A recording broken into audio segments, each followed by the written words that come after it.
Hello dear student, how are you. इस video में हम करने वाले हैं Jharkhand academic council JAC board class 12 का इंग्लिश कोर का जो एग्जाम आप लोगों का 13 फरवरी और 14 फरवरी को होने वाला है। उसके लिए प्रीवियस ईयर क्वेश्चन पेपर को जो हम लोग सोल्व कर रहे हैं, आज हम लोगों का उसका सेट 7 होने वाला है। इससे पहले हम लोगों ने 2025 के एग्जाम के लिए 6 सेट्स ऑलरेडी कंप्लीट कर चुका है।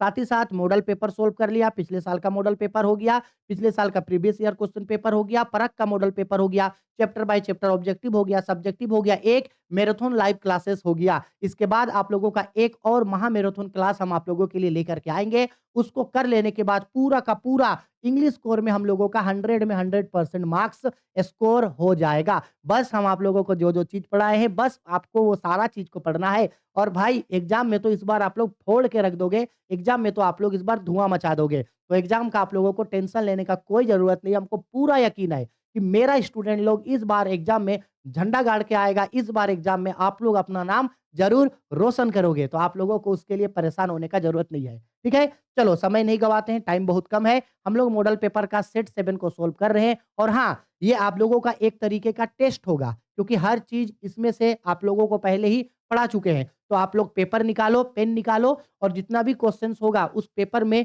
1 2 3 4 5 6 ऐसे कर करके 30 तक मार्क्स डाल दो।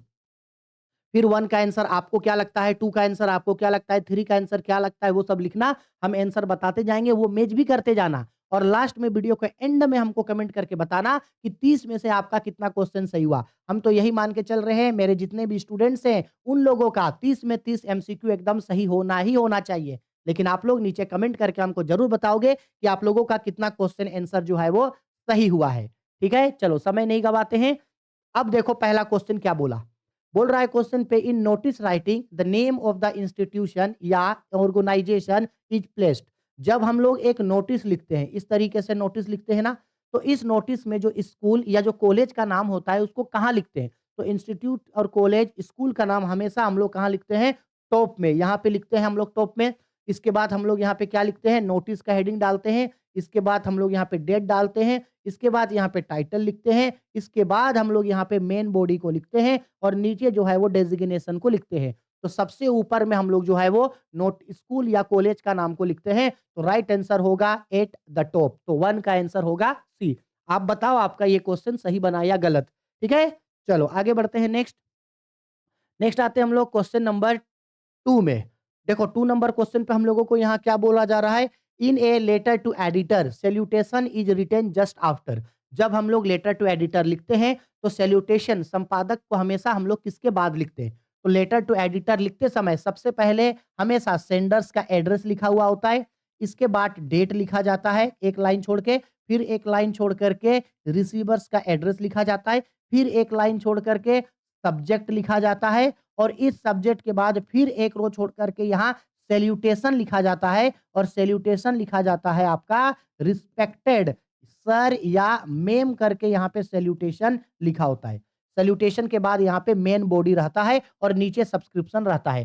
तो बोला था कि किसके बाद सैल्यूटेशन लिखा हुआ रहता है, तो सैल्यूटेशन सब्जेक्ट के बाद होता है। सैल्यूटेशन सब्जेक्ट के बाद। और अगर पूछता कि लेटर टू एडिटर लिखते समय सबसे पहले या फॉर्मल लेटर में सबसे पहले क्या लिखा हुआ होता है, तो हमेशा बताना सेंडर्स का एड्रेस जो है ये सबसे पहले लिखा हुआ होता है।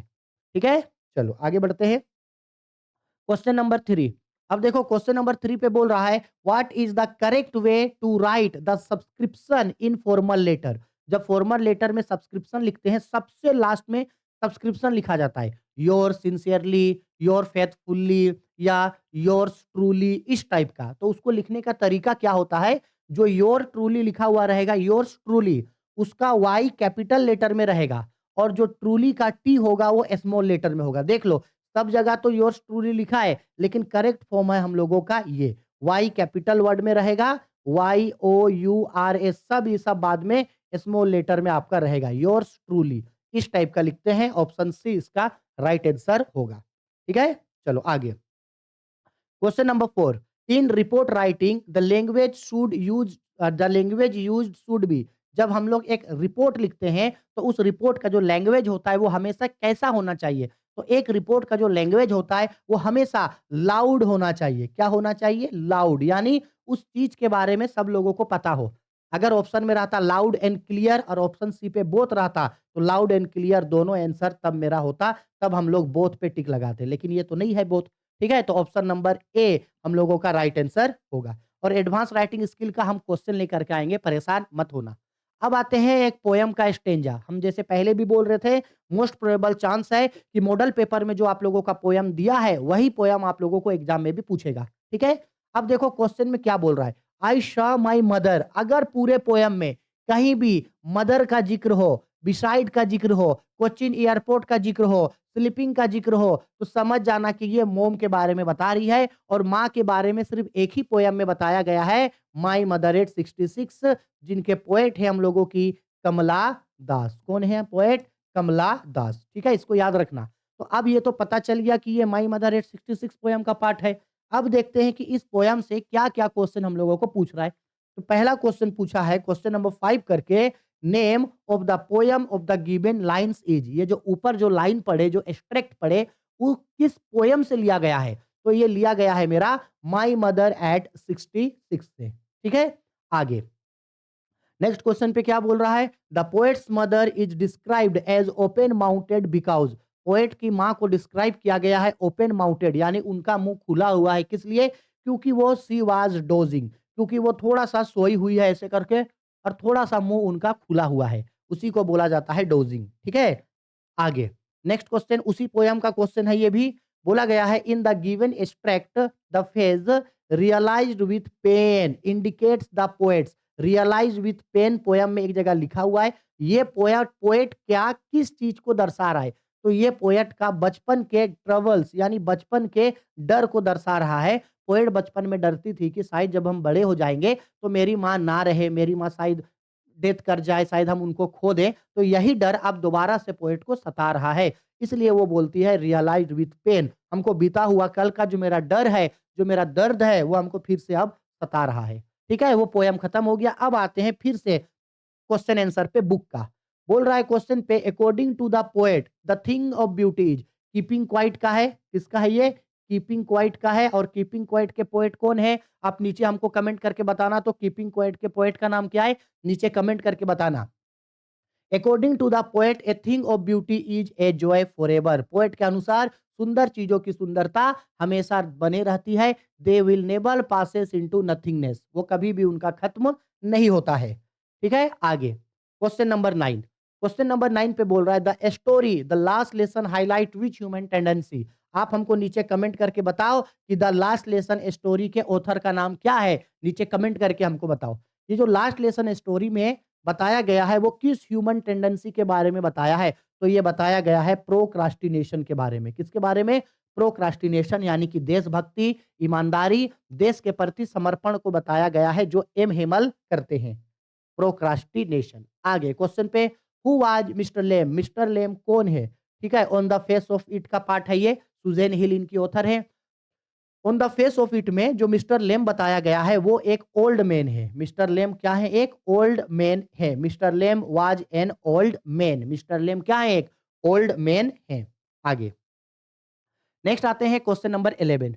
11 नंबर क्वेश्चन पे बोल रहा है, who gives us an insight into the world's geological history. मतलब अगर हमको पूरे दुनिया का जियोलॉजिकल हिस्ट्री के बारे में जानना है तो वो जियोलॉजिकल हिस्ट्री के बारे में हमको कौन बताएगा? Study on northern pole, study on southern pole, study on Antarctica continent, या नन ऑफ दिस। तो जब हम लोग अंटार्कटिका के बारे में स्टडी करते हैं या अंटार्कटिका के बारे में पढ़ेंगे, तब हम लोगों को इकोलॉजिकल सिस्टम के बारे में पता चलेगा।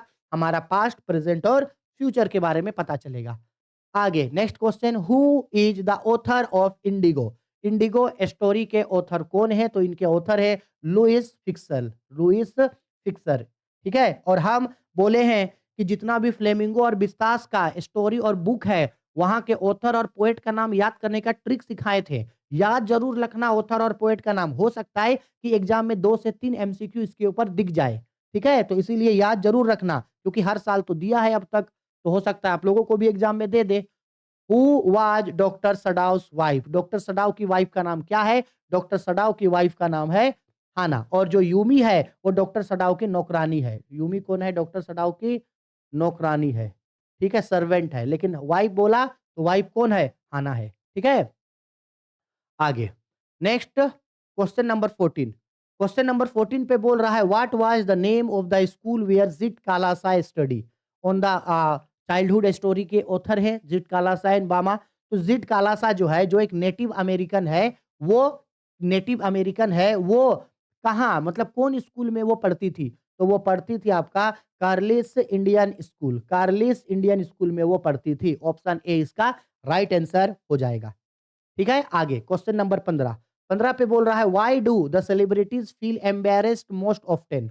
द इंटरव्यू स्टोरी का क्वेश्चन है कि जो सेलिब्रिटीज थे वो ज्यादातर जो था वो इंटरव्यू से क्यों घबराते थे, इंटरव्यू से क्यों दूर भागते थे या उनको शर्मिंदा महसूस होता था? इसलिए होता था because question attacks during interviews, क्योंकि इंटरव्यू के दौरान उन लोगों से जो सवाल पूछा जाता था कई बार वो सवाल जो होते थे वो पर्सनल सवाल होते थे, ऐसे सवाल होते थे जिनका जवाब वो पब्लिकली देना पसंद नहीं करते थे। इस वजह से वो बहुत ही ज़्यादा वो लोग एम्बैरेस्ड या बहुत ही ज़्यादा डिस्ट्रेस्ड फील करते थे। Question number 16। 16 पे बोला गया है the rag pickers have no identity but they have. Rag pickers के पास कोई भी आइडेंटिटी नहीं था, लेकिन उन लोगों के पास क्या था? तो रेक पिकर के पास they have no identity but they have only ration card. क्या था उन लोगों के पास? राशन कार्ड था। क्या था? राशन कार्ड था। चलो आगे बढ़ते हैं नेक्स्ट क्वेश्चन नंबर 17। मजा आ रहा है पढ़ने में या नहीं बताओ तो? नीचे कमेंट करके बताओ तो मजा आ रहा है कि नहीं आ रहा है पढ़ने में? काफी मजा आ रहा है ना? नीचे कमेंट करके बताते जाना हमको, हम जो जो क्वेश्चन पूछ रहे हैं।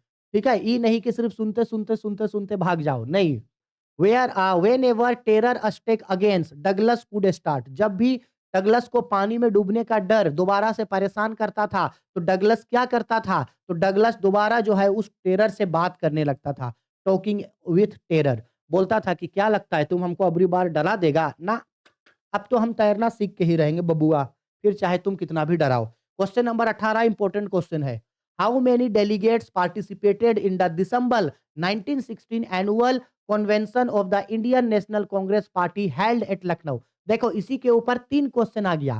पहले याद रखना एनुअल नेशनल कांग्रेस जो हुआ था, पार्टी का जो सम्मेलन हुआ था वो दिसंबर दिसंबर 1916 को हुआ था। दूसरा ये कहाँ हुआ था? ये लखनऊ में हुआ था। और यहाँ मिलने उससे कौन आया था? राजकुमार शुक्ला महात्मा गांधी जी से यही मिले थे। राजकुमार शुक्ला महात्मा गांधी जी से यहाँ मिले थे और उस समय कितने डेलीगेट्स वहां पे पार्टिसिपेट किए थे? 2301 डेलीगेट्स ने पार्टिसिपेट किया था। 4 क्वेश्चन इसके ऊपर निकलता है, इनमें से कोई एक क्वेश्चन आप लोगों को एग्जाम में 100% देगा ही देगा। ठीक है? तो इसको अच्छा से याद रखना। कब हुआ था? कहाँ हुआ था? कितने लोग वहाँ पे आए थे? ठीक है? आगे नेक्स्ट क्वेश्चन पे बोल रहा है clear rills are the, clear rills किसको बोला गया है? तो क्लियर रिल्स यहाँ पे बताया गया है streams of clear water. Streams of clear water को क्लियर रिल्स करके बताया गया है। Question number 20 full of sweet dreams means, full of sweet dreams का मतलब क्या है? फुल ऑफ स्वीट ड्रीम्स का मतलब होता है प्लीजेंट एंड पीसफुल स्लीप, आरामदायक और एकदम इत्मीनान से सोना। ठीक है, ये बताया गया है। आगे नेक्स्ट बताया गया है, नेक्स्ट क्वेश्चन है हम लोगों का डेनिजेंस, ओ भाई चल क्या हो रहा है? नेक्स्ट बताया गया है denizens of a world of green means. तो वर्ल्ड ऑफ ग्रीन डेनिजेंस का मतलब क्या होता है? डेनिजेंस का मतलब होता है residents of forest, resident in green buildings, lives in green cage, lives in green grassland, lives in green grassland. ठीक है, इसका राइट आंसर होगा डेनिजेंस। डेनिजेंस का मतलब यही होता है। ठीक है, लिव्स इन ग्रीन ग्रासलैंड। ठीक है आगे नेक्स्ट आते हैं क्वेश्चन नंबर 22 पे। Who wanted to feel the money at hand from whom? कौन अपने हाथों में चाहते थे कि वो भी कुछ पैसा कमाए और कहां से? तो ये रोड साइड स्टैंड पोयम का पार्ट है कि जो गांव के जो लोग हैं, जो आपका रूरल फ्लोक है, जो शहर गांव के लोग हैं, वो चाहते हैं कि जो शहर के लोग हैं वो वहां से कुछ सामान खरीदे। तो राइट आंसर होगा the rural folk from the city people. Folk का मतलब होता है पीपल। ठीक है, गांव के लोग शहर के लोगों से ये चाहते हैं कि वो लोग भी उनसे कुछ पैसा कमाएं, उनसे वो लोग कुछ सामान खरीदे। तो ऑप्शन डी इसका राइट आंसर हो जाएगा। Question number 23। 23 नंबर क्वेश्चन पे बोल रहा है according to the poet wars that are fought have no. Poet के अनुसार पब्लो नरूडा ये बोलते हैं कि लड़ाइयाँ, युद्ध जो हम लोग करते हैं एक्चुअल में उस वार को करने से लास्ट में कुछ नहीं बचता है। दे हैव नो सर्वाइवल्स, लड़ाई करके, युद्ध करके लास्ट में कुछ नहीं बचने वाला है। ठीक है? उनको ज़्यादा दिन तक वो लोग टिक नहीं सकते हैं, ज़्यादा दिन तक उसका लाइफ चलता नहीं है। No survival. How does Umberto Eco find so much time to write so much? Umberto Eco जो एक स्टोरी लिखे थे, the name of the rose, famous चीज़ है। The name of the rose, the name of the rose, इस novel को उन्होंने लिखा था। तो एम्बार्टो इको को इतना नोवेल लिखने का समय क्यों मिलता था? अमूमन वो संडे को फ्री टाइम में ज़्यादा नोवेल लिखा करता था, लेकिन उसको जब भी वो फ्री बैठता था, जब भी उसको कोई भी फ्री टाइम मिलता था, तो उस फ्री टाइम पे या ब्रेक के टाइम में वो हमेशा नॉवेल्स लिखा करता था। Using free times like waiting for someone's या ब्रेक टाइम, जब भी उसको फ्री टाइम मिलता था, वो हमेशा नॉवेल लिखना स्टार्ट कर देता था। इसलिए उसको इतना ज़्यादा समय मिलता था। द नेम ऑफ द रोज़। ठीक है? चलो, क्वेश्चन नंबर 25। 25 पे बोल रहा है why does Derry being begin to weep in the end? What does Derry being weep, weep मतलब क्राई, क्राई, क्राई, ठीक है? ये जो डेयरी जो है वो स्टोरी के एंड में रोता या उदास क्यों हो गया? क्योंकि out of relief as had managed to come mister Lamb, हाँ, क्योंकि मिस्टर लेम डेथ कर चुके थे। क्या कर चुके थे? मिस्टर लेम डेथ कर चुके थे, इसलिए डेयरी जो है वो लास्ट में काफ़ी ज़्यादा सैड होता है, उदास होता है, रोता है। Question number 26। Bama's brother was asked by the landlord's men. Bama का जो भैया था, द चाइल्डहुड का क्वेश्चन है। बामा का जो भैया भाई था, जो वो यूनिवर्सिटी में पढ़ता था, तो जो लैंडलॉर्ड थे उन्होंने उससे किस चीज़ के बारे में पूछा? उसका नाम और स्ट्रीट के बारे में पूछा था कि तुम्हारा नाम क्या है और तुम कौन स्ट्रीट में रहता है? ताकि पता चल सके कि ये इसका कास्ट क्या है, या अपर कास्ट से बिलॉन्ग करता है या लोअर कास्ट से, टचेबल पर्सन है या अनटचेबल पर्सन, ये जानने के लिए।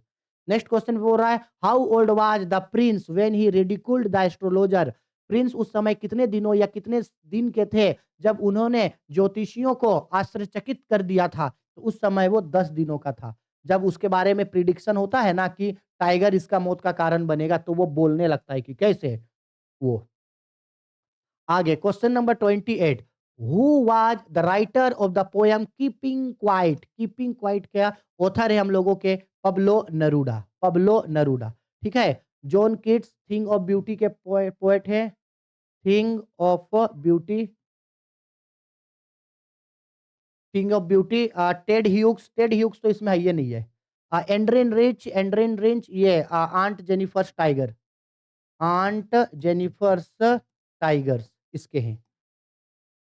चलो आगे question number 29। Why did M Hamel blame himself? M Hamel अपने आप को ब्लेम क्यों करते हैं? क्योंकि एम हेमल जो थे पढ़ाने के समय में स्टूडेंट लोगों को छुट्टी दे देते थे, गिविंग स्टूडेंट्स हॉलीडेज, क्योंकि वो पढ़ाने के समय में ज्यादातर क्या दे देते थे? छुट्टी दे दिया करते थे।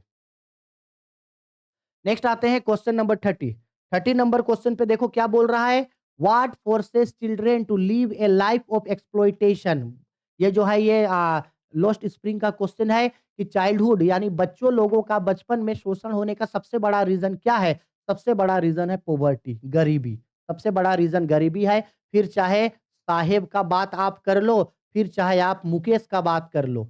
ठीक है? जो स्टोरी में 2 बच्चों का कहानी डिस्क्राइब किया गया है, गरीबी के कारण ही उन लोगों के साथ एक्सप्लॉइटेशन होता है। ठीक है? अब नीचे आप लोग हमके कमेंट करके बताओ कि आप लोगों का ये 30 का 30 एमसीक्यू से कितना एमसीक्यू सही हुआ? क्योंकि ये 30 एमसीक्यू जो है वो पीवाईक्यूज में पूछा गया क्वेश्चन है। हम उम्मीद करेंगे कि आपका 30 का 30 क्वेश्चन सही बने, लेकिन अगर जितना भी बनता है वो नीचे हमको कमेंट करके ज़रूर बता दो। क्लियर? इसके बाद 1 या 2 वीडियो हम आज ही और अपलोड कर देंगे, क्योंकि 3-3 नंबर का सब्जेक्टिव क्वेश्चंस का वीडियो कल ही हम अपलोड कर चुके हैं 50 गो। देख लेना, उससे बाहर से कोई भी सब्जेक्टिव नहीं पूछेगा। और प्लस एक और हम लाइव मैराथन क्लास लेके आएँगे, जिसमें इंग्लिश में जो स्टूडेंट नया जॉइन हुए हैं या जो स्टूडेंट लोगों का कुछ छूट गया है, उस लाइव क्लास से सारा चीज़ हम लोग एक बार में कवर करते हुए चलेंगे। ठीक है ना? चलो बाय, टेक केयर।